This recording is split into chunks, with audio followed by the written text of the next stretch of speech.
First Nocturne. Lesson from the Book of Genesis. Now Isaac was old, and his eyes were dim, and he could not see.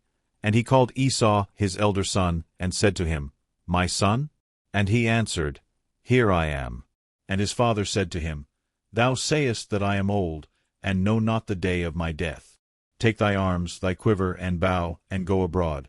And when thou hast taken something by hunting, make me savory meat thereof, as thou knowest I like, and bring it, that I may eat, and my soul may bless thee before I die. And when Rebekah had heard this, and he was gone into the field to fulfill his father's commandment, she said to her son Jacob, I heard thy father talking with Esau thy brother, and saying to him, Bring me of thy hunting, and make me meats that I may eat, and bless thee in the sight of the Lord, before I die. Now therefore, my son, follow my counsel, and go thy way to the flock, bring me 2 kids of the best, that I may make of them meat for thy father, such as he gladly eateth, which when thou hast brought in, and he hath eaten, he may bless thee before he die. And he answered her, Thou knowest that Esau my brother is a hairy man, and I am smooth. If my father shall feel me, and perceive it, I fear lest he will think I would have mocked him, and I shall bring upon me a curse instead of a blessing. And his mother said to him, Upon me be this curse, my son. Only hear thou my voice, and go, fetch me the things which I have said. He went, and brought, and gave them to his mother. She dressed meats, such as she knew his father liked. And she put on him very good garments of Esau, which she had at home with her. And the little skins of the kids she put about his hands, and covered the bare of his neck. And she gave him the savory meat, and delivered him bread that she had baked. Which when he had carried in, he said, My father. But he answered, I hear. Who art thou, my son? And Jacob said, I am Esau thy firstborn. I have done as thou didst command me. Arise, sit, and eat of my venison, that thy soul may bless me. And Isaac said to his son, How couldst thou find it so quickly, my son? He answered, It was the will of God, that what I sought came quickly in my way. And Isaac said, Come hither, that I may feel thee, my son, and may prove whether thou be my son Esau, or not. He came near to his father, and when he had felt him, Isaac said, The voice indeed is the voice of Jacob, but the hands are the hands of Esau. He said, Art thou my son Esau? He answered, I am. Then he said, Bring me the meats of thy hunting, my son, that my soul may bless thee. And when they were brought, and he had eaten, he offered him wine also, which after he had drunk, he said to him, Come near me, and give me a kiss, my son. He came near, and kissed him. And immediately as he smelled the fragrant smell of his garments, blessing him, he said, Behold, the smell of my son is as the smell of a plentiful field, which Lord hath blessed. God give thee the dew of heaven, and of the fatness of the earth, abundance of corn and wine.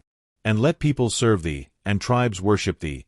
Be thou Lord of thy brethren, and let thy mother's children bow down before thee. Cursed be he that curseth thee, and let him that blesseth thee be filled with blessings. But thou, O Lord, have mercy upon us. Thanks be to God. Second Nocturne. From the Book Against Lying, written by St. Augustine, Bishop of Hippo. If we consider faithfully and carefully what it was that Jacob did by the advice of his mother, and wherein he seemeth to have deceived his father, it will appear that it hath an aspect in which it is not a lie, but an allegory. If we denounce this, its mystic sense, as a lie, then must we also give the name of lies to even all parable, and to every figure devised to set forth the nature of anything, which is not to be taken in its literal sense, but in which one thing is to be understood under the name of another. And this be far from us. Whoso should do this, would bring the charge of falsehood against very many figures of speech, including that one called metaphor, in which a word is transferred from that meaning which belongeth to it, to some other, to which would, by such reasoning, be given the name of a lie. The deep meaning is given, but what is considered is the lie because men do not understand the way in which that signification, which is a truth, is set forth, but the falsehood is plainly expressed and believed. That we may understand this more plainly by taking some points in illustration, consider with me what Jacob did. It is certain that he covered his limbs with the skins of goats.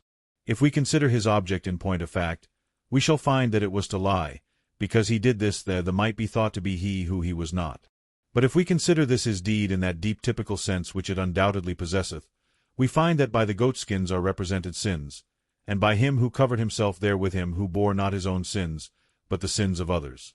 It is impossible to apply the term a lie to that mystic aspect of this transaction in which it was true, and such an aspect there is, not only in the acts, but in the words. When Isaac said to Jacob, "Who art thou, my son?" and Jacob answered, "I am Esau thy firstborn," if we take this in its sense relative to the two brothers, it will be apparent that it was a lie. If, however, we look at it relatively to that for the sake of which these words and deeds were written down, we shall see that Christ is here signified in his mystic body, the Church.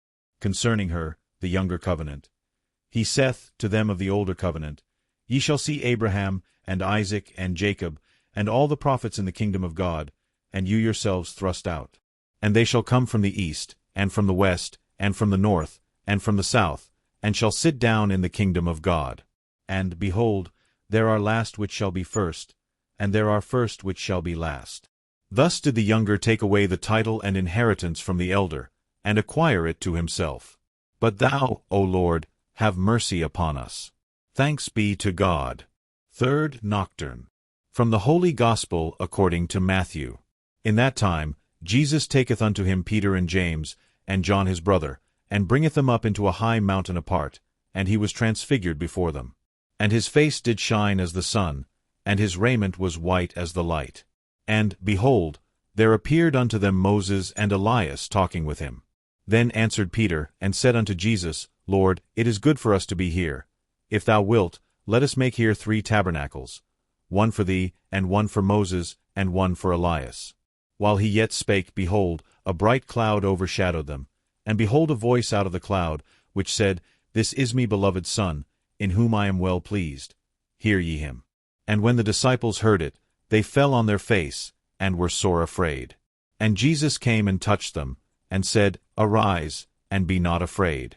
And when they had lifted up their eyes, they saw no man, save Jesus only.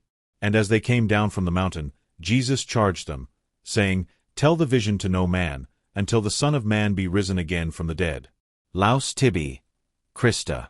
Homily by Pope St. Leo the Great. Jesus took Peter and James, and John his brother, and brought them up into an exceeding high mountain apart, and manifested forth the brightness of his glory. Hitherto, though they understood that there was in him the majesty of God, they knew not the power of that body which veiled the Godhead.